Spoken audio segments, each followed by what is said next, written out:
Hello students. So in the continuation of the chapter rotational motion, today we are going to start the topic torque. So students, in last class I have explained you the cross product of two vectors.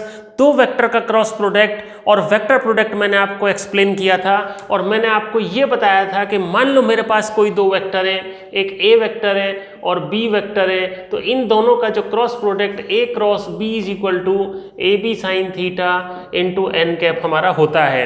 A is the magnitude of vector A, B is the magnitude of vector B and n cap is the normal unit vector. So students, पिछली class में मैंने आपको इस chapter में बताया था cross product of two vectors, उसकी properties हमने डिस्कस की थी, उसका ज्योमेट्रिकल इंटरप्रिटेशन किया था, ज्योमेट्रिकल एप्लीकेशंस डिस्कस किए थे और क्रॉस प्रोडक्ट को एक्चुअल में कैसे कैलकुलेट हम करते हैं. If vectors are given in I J K form, how can we calculate them, ये हमने डिस्कस किया था. अब एक्चुअल में जो चैप्टर है, आज मैंने यहाँ पर चैप्टर में system of particles and rotational motion, पूरा नाम चैप्टर का नहीं लिखा, मैंने केवल लिखा है रोटेशनल मोशन और यहां पर यह भी लिखा है लेट अस रोटेट. तो आज हम इस चैप्टर में एक्चुअल में जो ये चैप्टर है रोटेशनल मोशन का, वो उसका पहली physical quantity, first parameter rotational motion का डिस्कस करने जा रहे हैं, जो बहुत इंपॉर्टेंट होता है. तो इसको स्टार्ट करने से पहले मैं आपको ये बताऊंगा कि भाई फोर्स के बारे में आपने सुना है, आपने फोर्स के बारे में सुना है. फोर्स क्या होता है? Force is a physical quantity which when applied on a body then it can produce motion in the body. It can produce motion in the body. मतलब अब कौन सा मोशन? अभी तक हम बात कर रहे थे कि भाई मोशन को प्रोड्यूस करने के लिए, किसी बॉडी को चलाने के लिए फोर्स की जरूरत होती है. लेकिन जब हम मोशन को क्लासिफाई करते हैं, जब इस चैप्टर के शुरुआत में मैं आपको ये बताता हूं कि भाई मोशन तीन तरह का होता है, translatory motion, rotatory motion and rolling motion. तो जब मैं आपसे ये कहता हूं कि अगर मैं किसी बॉडी पर फोर्स लगाऊंगा और फोर्स लगाने से बॉडी में मोशन आ सकता है, तो ये बिल्कुल गलत बात है. मेरे को ये बताना होगा कि फोर्स लगाने से बॉडी में किस तरह का मोशन आ सकता है. तो यहां पर मैं क्लियर बताने जा रहा हूं कि भाई फोर्स लगाने से किसी बॉडी में ट्रांसलेटरी मोशन आ सकता है. If force is applied on a body then it can come into translatory motion. मतलब किसी बॉडी में ट्रांसलेटरी मोशन प्रोड्यूस करने के लिए फोर्स की जरूरत होती है. और ट्रांसलेटरी मोशन आप जानते ही हैं, सबसे पहली शुरुआत ही हमने इस चैप्टर की ट्रांसलेटरी मोशन से की थी कि बॉडी के अंदर जितने भी पार्टिकल्स होते हैं उन सब का वेलोसिटी सेम रहता है. मतलब बॉडी को एक जगह से दूसरी जगह चलाने के लिए, एक्चुअल डिस्प्लेसमेंट बॉडी के अंदर प्रोड्यूस करने के लिए हमें फोर्स की जरूरत होती है. अब दूसरे तरह की मोशन को आप याद कीजिएगा. Remember the second kind of motion which we studied on the first day of this chapter, rotational motion. मैंने आपको बताया था कि एक रोटेटरी मोशन भी होती है. रोटेटरी मोशन का मैं सबसे सिंपल एग्जांपल देता हूं. देखो मेरे हाथ में ये मार्कर है, मैं इसको ऐसे ऐसे चला रहा हूं, ये हो गया रोटेशन. ये क्या हो गया? रोटेशन. और ये क्या हो गया? ट्रांसलेशन. इस मार्कर को यहां से यहां तक लेके जाना, ट्रांसलेटरी मोशन. अपनी ही जगह में घुमाना, रोटेटरी मोशन. और किसी इंक्लाइंड प्लेन पर छोड़ देना, ट्रांसलेटरी प्लस रोटेटरी, दोनों तरह का मोशन कैसा होगा? Rolling motion.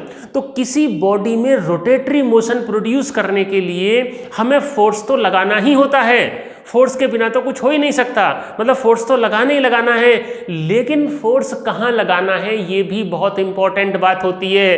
कई बार क्या होता है कि हम बॉडी पर फोर्स भी लगाते हैं और बॉडी में किसी तरह का कोई रोटेशन नहीं होता. जैसे हम दरवाजा खोलते हैं, we apply force to open the door. So door rotates about the hinge. जो हिंज जिसके अबाउट, जिस पर वो फिक्स है, फ्री टू रोटेट है, उसके अबाउट वो रोटेट करता है फोर्स लगाने से. अब force is applied on the handle of the door. तो handle is fixed at the edge of the door. मतलब अगर एक एज पर वो हिंज है तो दूसरी वाली एज पर हम हैंडल लगाते हैं. क्या ऐसा होता है कि हम हैंडल बीच में लगा दें या बिल्कुल उसी हिंज के ऊपर लगा दें? तो अगर हम हैंडल हिंज के ऊपर लगाएंगे तो क्या हम उसको रोटेट कर पाएंगे? तो मतलब एक ऐसी फिजिकल क्वांटिटी है, एक ऐसी फिजिकल क्वांटिटी है जो बॉडी में रोटेशन प्रोड्यूस करने के लिए रेस्पॉन्सिबल है. एक ऐसी फिजिकल क्वांटिटी है जिसके अप्लाई करने से बॉडी में रोटेटरी मोशन होता है और उस फिजिकल क्वांटिटी का नाम है टॉर्क. उस फिजिकल क्वांटिटी का नाम है torque. So students please remember, जिस तरह से ट्रांसलेटरी मोशन प्रोड्यूस करने के लिए हमें फोर्स की जरूरत होती है, उसी तरह से रोटेटरी मोशन प्रोड्यूस करने के लिए भी हमें टॉर्क की जरूरत होती है। और टॉर्क में फोर्स और डिस्टेंस दोनों चीजें आती हैं। टॉर्क का मतलब होता है कि फोर्स को अप्लाई करना और एक पर्टिकुलर पोजीशन पर अप्लाई करना।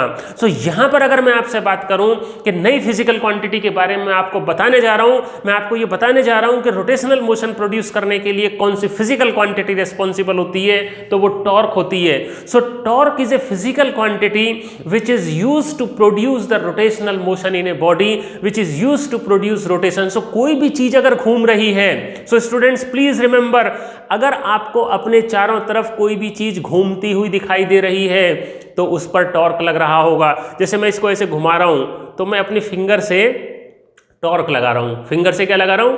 टॉर्क अप्लाई कर रहा हूं। सो टॉर्क इज अप्लाइड टेंजेंशियली, ऐसे करके मैं घुमा रहा हूं तो टॉर्क लग रहा है। Okay, so torque is the turning effect of force. Torque produces rotation in the body. किसी को घुमाने के लिए टॉर्क लगाया जाता है। अब how to find the torque, कैसे हमें पता लगेगा कि भाई कितना टॉर्क लगाना है? What is the definition of torque, what is the formula for torque? So torque is defined as the product of force and perpendicular distance from the axis of rotation. So torque का यहां पर मैंने definition, अभी मैं यहां पर इसका analogy explain करूंगा। सो torque is the turning effect of force, मतलब that force which produces turning in the bodies. Okay, the force which is applied to produce rotation is called torque and symbol is tau.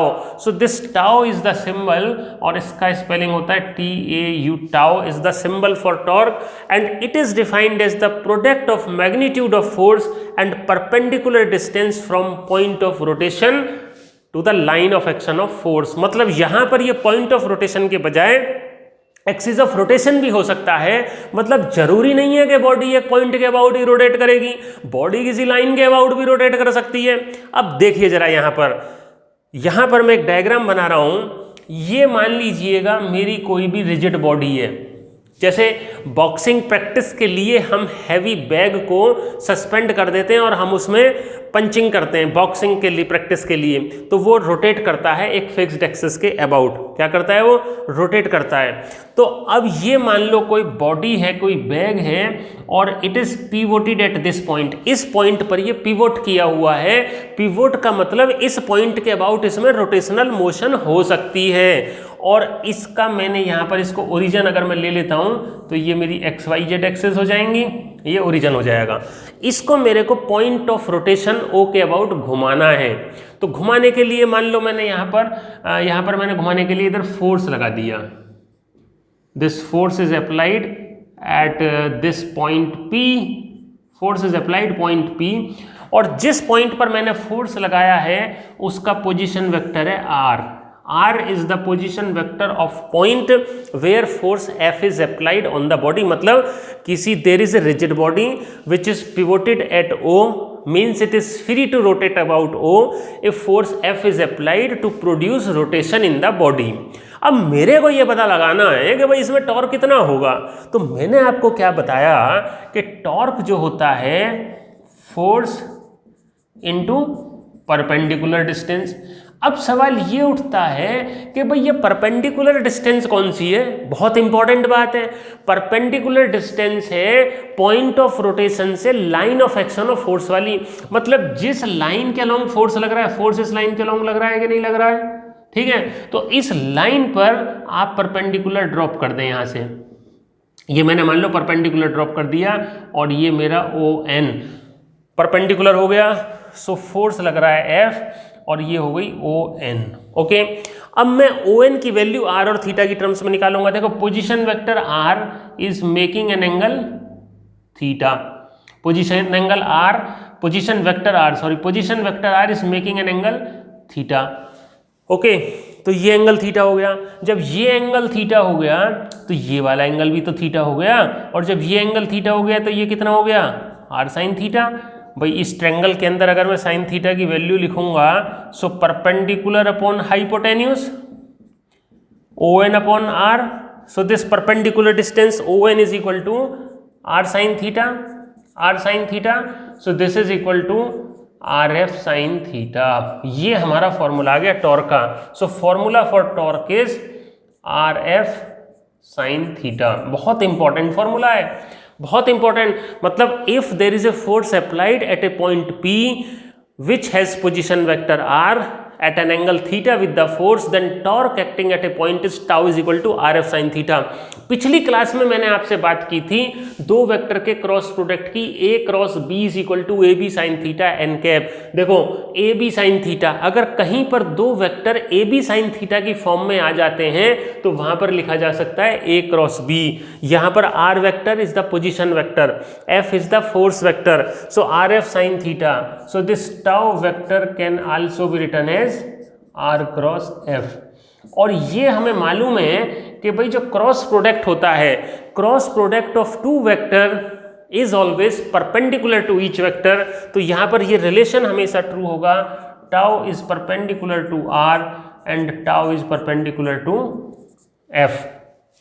ये this is always true, मतलब there are three physical quantity. ये question कई बार पूछ लेते हैं कि in equation tau is equal to r cross f there are three pairs of physical quantity r f, tau r and tau f, two are always perpendicular. बताओ कि कौन से दो हमेशा परपेंडिकुलर होंगे? So tau is always perpendicular to r, tau is always perpendicular to f, क्योंकि ये तो हमारी cross product of two vector की प्रॉपर्टीज होती है ना। अब यहां पर tau is equal to rf sine theta में हम स्पेशल केसेस डिस्कस कर सकते हैं। स्पेशल केसेस कौन कौन से डिस्कस कर सकते हैं? Number 1, if theta is equal to 0 degree और 180 degree, then tau is equal to 0। मतलब क्या होगा कि अगर हमारा r और f के बीच में एंगल 0 है, मतलब मैं अगर उसी जो पोजीशन वेक्टर की लाइन है उसी लाइन के अलॉन्ग अगर फोर्स लगाने लगूं पोजीशन वेक्टर के अलॉन्ग, जैसे मान लो हैंडल है डोर का, हैंडल है मतलब ये है, ये इसके अबाउट रोटेट कर सकता है और मैं इस r के अबाउट ही फोर्स लगाने लगूं तो ये कहीं नहीं जाएगा, it will not rotate। So if r is equal to theta or 180 degree, sorry theta is equal to 0 or 180 degree, then there is no torque। Second case, if theta is equal to 90 degree, then tau is equal to rf is equal to maximum torque. मतलब जब force perpendicular लगता है position vector के तो torque maximum होती है। यहाँ simple example देखो, मेरे हाथ में ये मार्कर है, अगर मैं इस पर ऐसे फोर्स लगाऊंगा, इसके अबाउट ये मान लो रोटेट कर रहा है, ऐसे फोर्स लगाऊंगा इसकी पोजीशन r के अलोंग, इस रेडियस के डिस्टेंस के अलोंग, तो ये घूमेगा नहीं। लेकिन अगर ऐसे परपेंडिकुलर फोर्स लगा दूंगा तो ये ऐसे घूम जाएगा, परपेंडिकुलर फोर्स लगाऊंगा तो ऐसे घूम जाएगा, तो रोटेशन हो जाएगी। तो मतलब क्या होता है कि when force is applied perpendicular to the position vector r, then there is a maximum torque. So अब इसीलिए कांस्टेंट फोर्स के लिए टॉर्क को ज़्यादा से ज़्यादा करने के लिए हम डिस्टेंस ज़्यादा करते हैं। जैसे रेंच जो होती है, जो बड़े बड़े ऑटोमोबाइल, ट्रक और बसेस के टायर को खोलने के लिए जो यूज़ की जाती है रेंच, उसकी लेंथ काफ़ी ज़्यादा रखते हैं। तो आर ज़्यादा होने की वजह से क्या होता है, आर ज़्यादा होने की वजह से टॉर्क ज़्यादा होता है, ठीक है। और डोर में भी जो हैंडल होता है वो बिल्कुल एज पर लगाया जाता है, किनारे पर लास्ट में, तो क्योंकि हिंज से उसका डिस्टेंस मैक्सिमम, और हैंडल को परपेंडिकुलर फोर्स लगा के घुमाने की कोशिश की जाती है। तो थीटा 90 डिग्री होगा तो टॉर्क मैक्सिमम होगा। सो इस तरह से आपने ये देख लिया कि भाई टॉर्क क्या होता है। Torque is the turning effect of force and this is used to produce rotatory motion in the body and this is calculated by multiplying force and perpendicular distance। तो आपको ये ध्यान रखना है, अगर हमें कई बार r वेक्टर दिया हुआ है, सो जो r वेक्टर है उस पॉइंट का पोजीशन वेक्टर है जिसके अबाउट रोटेशन हो सकता है, और f is the force vector. So cross product से भी हम यहाँ पर इसकी टॉर्क की वैल्यू को कैलकुलेट कर सकते हैं। तो अब यहाँ पर हम जो क्रॉस प्रोडक्ट हमने पिछली क्लास में डिस्कस किया था उसको यूज करते हुए हम कार्टेशियन कंपोनेंट्स, कार्टेशियन कोऑर्डिनेट्स की टर्म्स में हम टॉर्क का एक्सप्रेशन लिखेंगे। सो यहाँ पर torque in terms of Cartesian coordinates.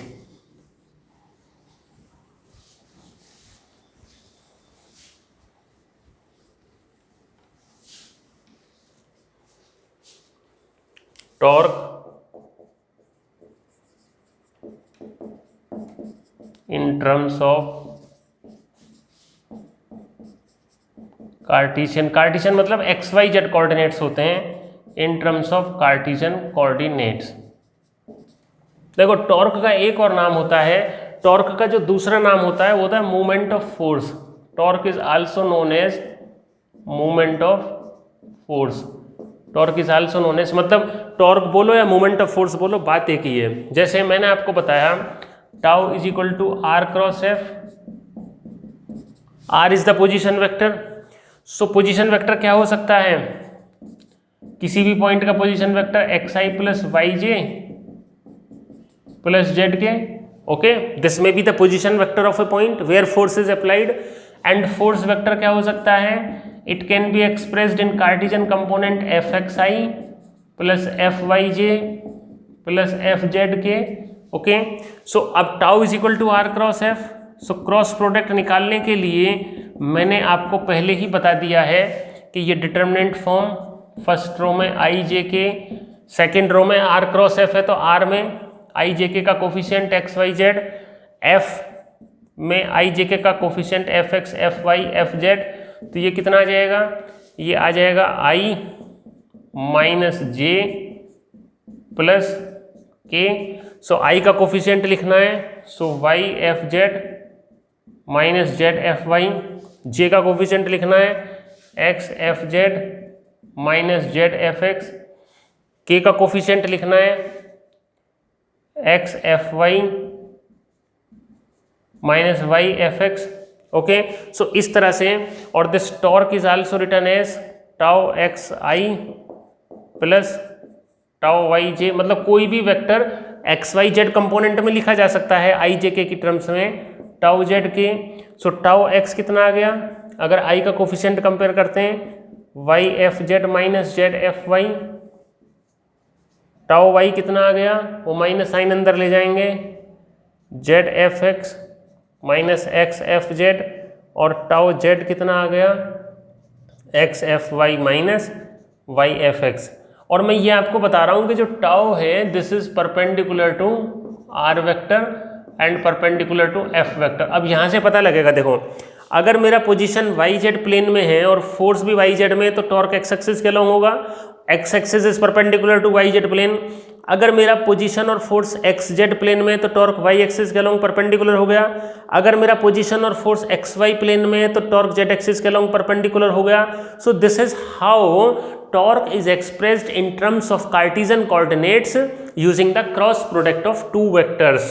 So torque हमारा r cross f, SI unit क्या होती है, SI unit of torque is equal to Newton meter and it is a vector.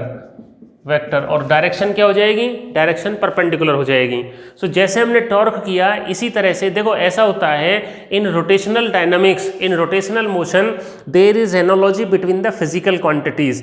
जैसे किसी बॉडी को ट्रांसलेटरी मोशन कराने के लिए फोर्स की ज़रूरत होती है और रोटेटरी मोशन कराने के लिए टॉर्क की ज़रूरत होती है। तो जब कोई बॉडी ट्रांसलेटरी मोशन में होती है तो उसके अंदर लीनियर मोमेंटम होता है, ध्यान रखना लीनियर मोमेंटम। और जब कोई बॉडी रोटेशनल मोशन के अंदर होती है तो उसके अंदर एंगुलर मोमेंटम होता है। तो अभी मैं यहाँ पर डिस्कस करने जा रहा हूँ एंगुलर मोमेंटम। तो एंगुलर मोमेंटम को भी हम ऐसे ही डिफाइन करेंगे और ऐसे ही उसके लिए फॉर्मूला लिखेंगे बिल्कुल सेम बेसिस पर। Let us see how to define angular momentum. Angular, जैसे लीनियर मोमेंटम होता है ट्रांसलेटरी में, ऐसे ही एंगुलर मोमेंटम होता है रोटेटरी में। एंगुलर मोमेंटम का सिंबल होता है L and this is also a vector. So क्या होता है, this is the moment of linear momentum, this is the moment of linear momentum and defined as the product of linear momentum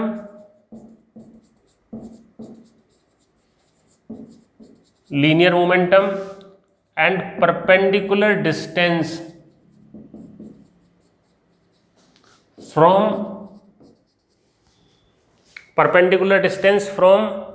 point of rotation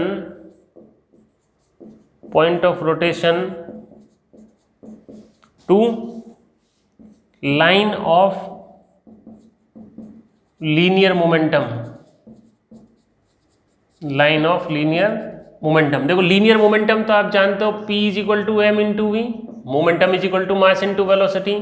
अब हमें देखना है angular momentum L क्या होता है। सो एंगुलर मोमेंटम L के लिए हम क्या करेंगे यहाँ पे, जैसे मान लो ये मेरा 2 डायमेंशनल प्लेन है, X Y 2 dimensional X Y plane है, ठीक है। यहाँ पर कोई पार्टिकल है m मास का और ये v वेलोसिटी से इधर जा रहा है, तो इसका लीनियर मोमेंटम भी इधर होगा, p is equal to M V, p is equal to M V. So direction of linear momentum is the direction of velocity, मतलब linear momentum of a body is in the direction of velocity. तो अगर मैं, अब ये क्या हो रहा है, ये पॉइंट जो O है ये पॉइंट ऑफ रोटेशन है, पॉइंट ऑफ रोटेशन। मान लो जैसे मान लो इस पॉइंट के अबाउट मैं इसको घुमाने लगूं, तो ये अगर ऐसे घूम जाएगा तो लीनियर वेलोसिटी होगी, और घूमेगा तो इसमें एंगुलर भी हो जाएगी। तो लीनियर मोमेंटम के साथ जो उसका मोमेंट होता है उसको एंगुलर मोमेंटम बोलते हैं। तो इसका लीनियर मोमेंटम इधर है। अब मैं क्या करता हूँ, इसकी पोजीशन वेक्टर r है, m मास का जो पार्टिकल यहाँ पर a पर है, तो angular momentum L is equal to क्या होगा, product of magnitude of linear momentum and perpendicular. अब ये मान लो ये पोजीशन ये एंगल हो गया थीटा, और यहाँ से इसको पीछे एक्सटेंड करके मैंने इस पर परपेंडिकुलर ड्रॉप किया, और ये हो गई n। सो ये परपेंडिकुलर डिस्टेंस कितनी हो गई, r sine theta. So angular momentum is defined as the product of linear momentum and linear momentum p, perpendicular distance r sine theta. So L is equal to R P sine theta, L is equal to R P sine theta. इसका unit क्या हो जाएगा, kilogram metre per second, तो linear momentum का। So kilogram metre square per second angular momentum का। अब देखो यहाँ पर इंपॉर्टेंट बात, अब फिर ये a cross b is equal to A B sine theta, मतलब अब आपको जब आपने cross product of 2 vector a cross b study कर लिया ना, तो आपको इसके एग्जांपल्स काफ़ी सारे मिलने शुरू हो जाएंगे। यहाँ पर मेरे को ये ए बी साइन थीटा की फॉर्म है, तो it can also be written as cross product of r and p, cross product of r and p, okay. और ये आर पी साइन थीटा, तो इसमें भी स्पेशल केसेस हो सकते हैं। Number 1, if theta is equal to 0 degree और 180 degree तो L 0 हो जाएगा।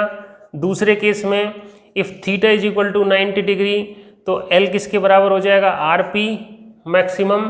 तो यहाँ पर L is equal to R P का केस बनता है, P को अगर एम वी लिखूंगा मैं तो एम वी आर, और V को आर ओमेगा लिखूंगा, सो एम आर स्क्वायर ओमेगा। तो ये एंगुलर मोमेंटम का फॉर्मूला हमारा आ गया।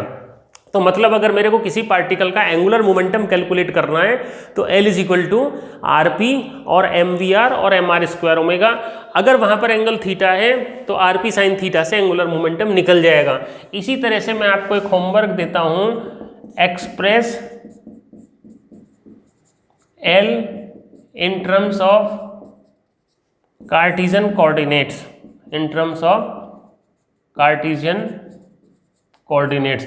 मतलब जैसे हमने पिछले वाले टॉपिक में, जैसे हमने टॉर्क को कार्टेशियन कंपोनेंट्स में लिखा, tau X, tau Y, tau Z, इसी तरह से एंगुलर मोमेंटम को भी कार्टेशियन कंपोनेंट्स में लिखा जा सकता है, L X, L Y, L Z. तो क्या करोगे, इस आर को पोजीशन वेक्टर क्या ले लेंगे, एक्स आई प्लस वाई जे प्लस जेड के, और लीनियर मोमेंटम वेक्टर क्या लेंगे, पी एक्स आई plus P Y plus P J, cross product multiply करके, जो पिछले क्लास में वेक्टर प्रोडक्ट में मैंने आपको बताया, एल एक्स, एल वाई और एल जेड के लिए आपको फॉर्मूला लिखना है, जैसे हमने टॉर्क के लिए लिखा था। सो आज की क्लास में हमने दो important physical quantities, torque and angular momentum को डिस्कस किया। So we will continue in the next class. Okay, thank you and thank you so much.